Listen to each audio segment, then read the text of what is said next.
साल के जश्न से पहले राजधानी दिल्ली में लगा नाइट कर्फ्यू 31 दिसंबर और 1 जनवरी को रहेगा नाइट कर्फ्यू। 31 और 1 जनवरी को रात 11 बजे से सुबह 6 बजे के बीच किसी भी सार्वजनिक सभा की नहीं मिलेगी अनुमति। 2 जनवरी से देश के हर राज्य में कोरोना वैक्सीन का होगा ड्राई रन। कोरोना वैक्सीन को लेकर कोविन मोबाइल ऐप का भी होगा ट्रायल। पहले 4 राज्यों में हो चुका है ड्राई रन।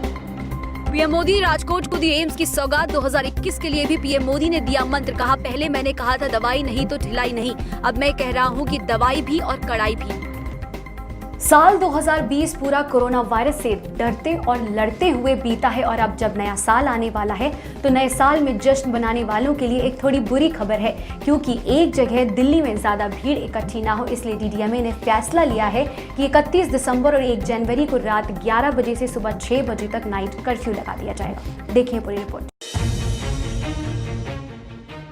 नए साल के जश्न के मद्देनजर दिल्ली में नाइट कर्फ्यू लगाने का ऐलान किया गया है। 31 दिसंबर और 1 जनवरी को रात 11 बजे से सुबह 6 बजे तक नाइट कर्फ्यू रहेगा। दिल्ली डिजास्टर मैनेजमेंट अथॉरिटी ने कोरोना वायरस को देखते हुए नए साल के जश्न को लेकर होने वाली भीड़ की वजह से ये ऑर्डर जारी किया है। नए साल का जश्न मनाने के लिए बाजार, होटल और मॉल्स में अगर आप न्यू ईयर पार्टी करने जा रहे हैं तो आपको 11 बजे से पहले घर लौटना होगा या फिर अपने घर पर ही नए साल का जश्न मनाना होगा। हर साल नए साल के जश्न के लिए गुलजार रहने वाले कनॉट प्लेस में इस बार 31 दिसंबर को रात 8 बजे के बाद एंट्री बैन होगी। वहीं डीएमआरसी ने भी ट्वीट कर जानकारी दी है कि कनॉट प्लेस में भीड़ इकट्ठा न हो, इससे बचने के लिए राजीव चौक मेट्रो स्टेशन के एग्जिट गेट रात 9 बजे से बंद कर दिए जाएंगे। हालांकि स्टेशन में एंट्री आखिरी मेट्रो ट्रेन छूटने तक जारी रहेगी। कोरोना वायरस वैक्सीन को लेकर 4 राज्यों में ड्राई रन करने के बाद केंद्र सरकार पूरे देश भर में ऐसा अभ्यास करने की योजना बना रही है और ऐसा इसीलिए किया जा रहा है क्योंकि जैसे ही कोरोना वैक्सीन को उपयोग में लाने के लिए मंजूरी मिले उसी के बाद ऐसे मेगा ड्राइव को आसानी से किया जा सके।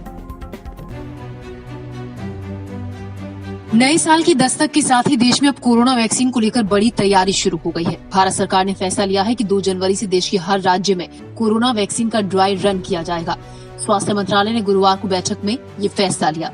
अब तक देश के 4 राज्यों में ही ऐसा ड्राई रन किया गया था, लेकिन अब सरकार ने पूरे देश में ड्राई रन को लागू करने का फैसला किया है। स्वास्थ्य मंत्रालय के निर्देशों के मुताबिक ड्राई रन में राज्यों को अपने 2 शहरों को चिन्हित करना होगा।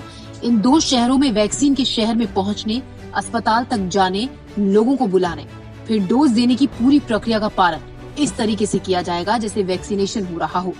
साथ ही सरकार ने कोरोना वैक्सीन को लेकर जिस कोविड मोबाइल ऐप को बनाया है उसका भी ट्रायल किया जाएगा। ड्राई रन के दौरान जिन लोगों को वैक्सीन दी जानी होती है उन्हें SMS भेजा जाएगा। पूरे देश में ड्राई रन चलाने से पहले पंजाब, असम, गुजरात और आंध्र प्रदेश में ड्राई रन किया गया। ये प्रक्रिया 28 और 29 दिसंबर को अपनाई गई। प्रधानमंत्री नरेंद्र मोदी ने वीडियो कॉन्फ्रेंसिंग के जरिए राजकोट में एम्स का शिलान्यास किया। इस कार्यक्रम के जरिए पीएम मोदी ने वैक्सीन को लेकर कई बड़ी बातें कही हैं और पीएम मोदी ने कहा कि देश में हर वर्ग के लोगों तक वैक्सीन पहुंचे, इसके लिए सारा काम अंतिम चरणों में है। और उन्होंने एक और बात कही है कि हमारा 2021 का मंत्र होगा दवाई भी और कड़ाई भी। देखिए पूरी रिपोर्ट और जाने क्या कहा पीएम मोदी ने।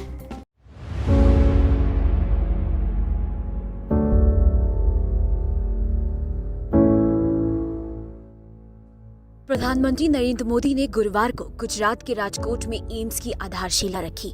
पीएम मोदी वीडियो कॉन्फ्रेंसिंग के जरिए इस कार्यक्रम में शामिल हुए और कहा कि इससे देश के स्वास्थ्य और मेडिकल एजुकेशन को बल मिलेगा। प्रधानमंत्री मोदी ने कहा कि नया साल दस्तक दे रहा है। आज देश के मेडिकल इंफ्रास्ट्रक्चर को मजबूत करने वाली एक और कड़ी जुड़ रही है। नया साल दस्तक दे रहा है। आज देश के मेडिकल इंफ्रास्ट्रक्चर को मजबूत करने वाली एक और कड़ी जुड़ रही है। राजकोट में all India institute of medical sciences का शिलान्यास गुजरात के साथ साथ पूरे देश में स्वास्थ्य और मेडिकल एजुकेशन के नेटवर्क को उसके कारण बल मिलेगा। भाई और बहनों, साल 2020 को एक नई नेशनल हेल्थ फैसिलिटी के साथ विदाई देना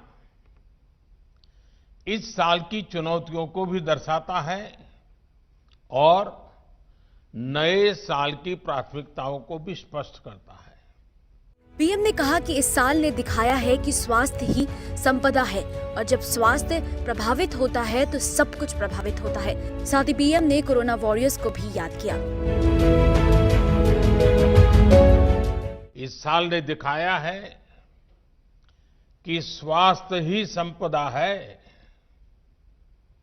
ये कथा हमें हमारे पूर्वजों ने क्यों सिखाई है, ये हमें बार बार क्यों रटाया गया है, ये 2020 ने हमें भली भांति सिखा दिया।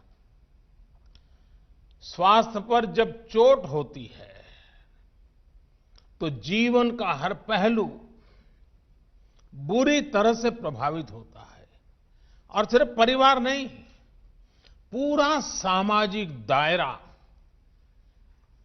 उसकी लपेट में आ जाता है।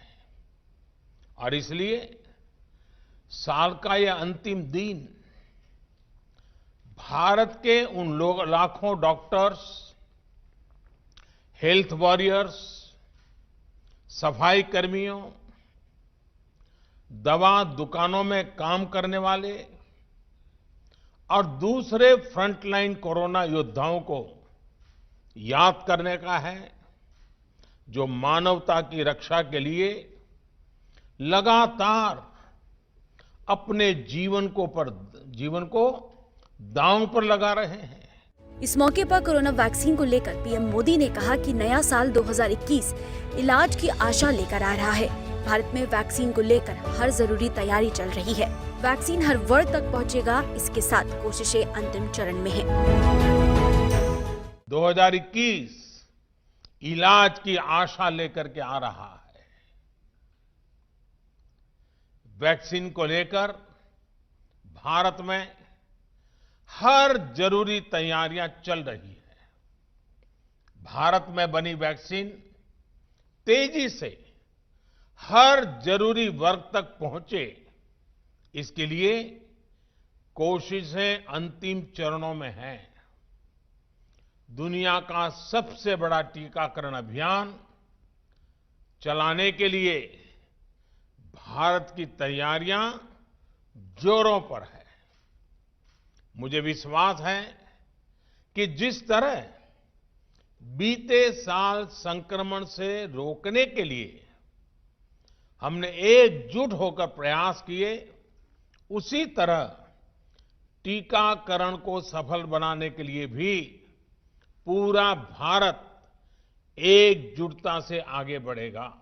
प्रधानमंत्री मोदी ने कहा कि मुश्किल भरे इस साल ने दिखाया है कि भारत जब एकजुट होता है तो मुश्किल से मुश्किल संकट का सामना वो कितने प्रभावी तरीके से कर सकता है।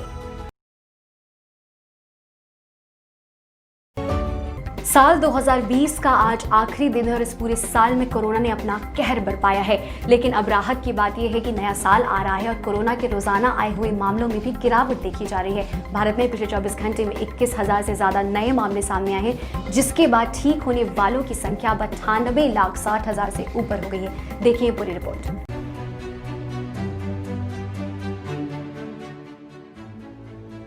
साल 2020 का आज आखिरी दिन है, लेकिन न्यू ईयर के जश्न पर कोरोना संकट का साया मंडरा रहा है।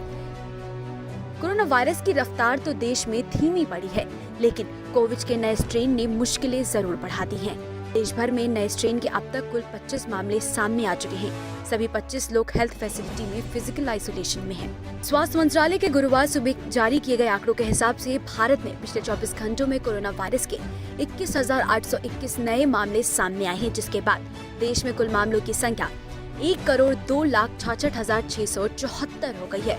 इसी दौरान कोविड-19 से 299 मरीजों की मौत भी हुई है, जिसके बाद कुल मौतों का आंकड़ा 1,48,738 तक पहुंच गया। देश में अब तक 98,60,280 मरीज कोविड-19 से ठीक भी हो चुके हैं। फिलहाल 2,57,656 मरीज सक्रिय रूप से संक्रमित हैं। देश में रिकवरी दर 96.04% है, जबकि मृत्यु दर 1.45% है। प्रधानमंत्री नरेंद्र मोदी ने गुरुवार को साल के आखिरी दिन अपने संबोधन के दौरान देश को कोरोना वैक्सीन की तैयारियों के बारे में आश्वस्त किया है।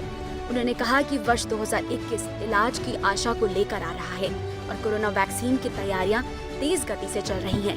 साल 2020 में संक्रमण की निराशा थी, चिंताएं थी, चारों तरफ सवालिया निशान थे, लेकिन 2021 इलाज की आशा लेकर आ रहा है। वैक्सीन को लेकर भारत में हर जरूरी तैयारियां भी चल रही हैं। तो अब पूरे देश को इंतजार है तो सिर्फ वैक्सीन का।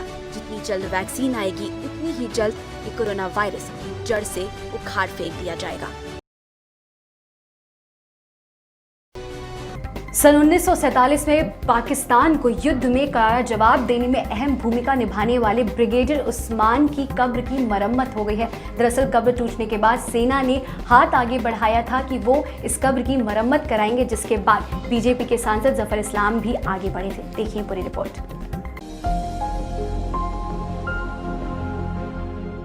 जामिया मिलिया यूनिवर्सिटी में शहीद ब्रिगेडियर उस्मान की कब्र का कुछ हिस्सा हाल ही दिनों में टूटा मिला था। कब्र को ठीक कराने की जिम्मेदारी एक तरफ सेना ने ली तो वहीं दूसरी ओर बीजेपी नेता जफर इस्लाम ने भी अपना हाथ बढ़ाया था। लेकिन बुधवार को ब्रिगेडियर उस्मान की कब्र की आर्मी द्वारा मरम्मत करा दी गई है। वहीं बीजेपी सांसद जफर इस्लाम ने बताया, मुझे खुशी है कि उनकी कब्र की मरम्मत करा दी गई है। मैं आर्मी को दिल से शुभकामनाएं देना चाहता हूं कि उन्होंने इस नेक काम को किया है। बता दें कि ब्रिगेडियर उस्मान ने 1947-48 के युद्ध में पाकिस्तानी सेना को हराकर नौशेरा को भारत में शामिल किया था। भारत सरकार ने उस वक्त इन्हें महावीर चक्र से भी नवाजा था। दरअसल विभाजन के समय मोहम्मद अली जिन्ना ने ब्रिगेडियर मोहम्मद उस्मान को पाकिस्तानी सेना में शामिल होने के लिए आमंत्रण भी किया था, लेकिन ब्रिगेडियर उस्मान ने मना कर दिया था।